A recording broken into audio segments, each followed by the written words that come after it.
Okay, so this project that I'm about to show you was a swing and a miss, but I'm going to show it to you because I think that there is a place where what we built would be really useful. And I think that there are some things to take away from this situation to learn about why it's just not going to work for us in this particular scenario. And our plan was to simplify the rebuild of the run on the back, which we absolutely did. We took, this is 5-foot wire, and we rolled it out a foot here.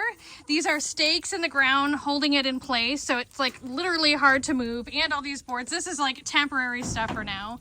We screwed with roofing screws the wire onto the wood. This is something that we always do. It's proven to be really, really effective. In theory, this is a really simple design to put up. My thought is that something like this would work really well as like a little grow out pen. But these birds are they're just too big and too beautiful for this little space. I think when we were both thinking about this and planning this in our heads, it was gonna be taller and it was gonna be wider. This is the 2-inch by 4-inch livestock fencing, actually, and the raccoons can absolutely reach their little hands in and grab birds if they wanted to. These are black hopper morans in here.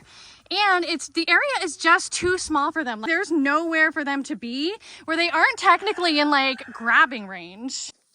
If birds were smaller in here, they could be anywhere. They could be along the middle anywhere in here and not get snatched. So for example, this is one of our like standard A-frame builds. These are how most of our builds are out here. And you see how like, even though we still use that livestock fencing, which can be risky because things can reach in, there's enough room where if something comes around the edge of this, there is a good chance that it's gonna spook these birds and they're gonna run inward. You know what I mean? They're gonna run in here around the wire, or they're gonna be able to just like hop over into the center of the run and get away from those like predators.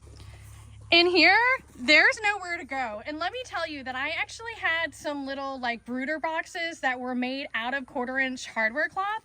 And I had them up off the ground because I wanted to be able to like keep the like smaller birds off the soil to allow them to build more immunities. And I had it like screwed to a building like this. So it was up off the ground. There was hardware cloth it was all built out of hardware cloth. And can I tell you that I got rid of it entirely because I lost multiple birds from raccoons grabbing them up from underneath the hardware cloth. So honestly, sometimes even the hardware cloth does not keep them safe.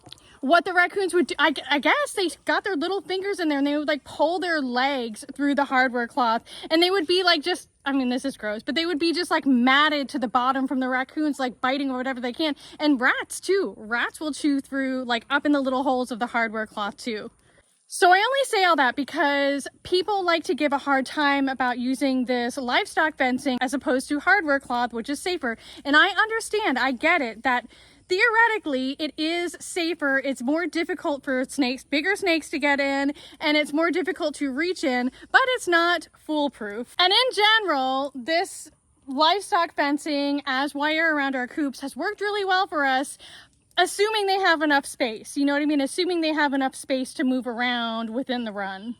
And also the thing to do if we were going to leave this in place, we would put like railway ties or something around the edges here over the, I mean, probably if something's trying to get in here, they're going to go right to the edge and they're going to dig. So the thing to do is to bring the wire out about a foot and then to put stuff around so that they can't just dig right in. We are going to take this down or augment it. Basically what we need to do is, one, I want to make it wider. Again, when we were visualizing this in our head, it was wider and taller. If we would have used like 6-foot, 8-foot wire, we could have made that happen. But I think what we're going to do is bring the like center line up, and then which will bring everything out, and then build some little knee walls to the ground to mimic how his run was prior to it getting destroyed. I don't know. We'll see. More will be revealed.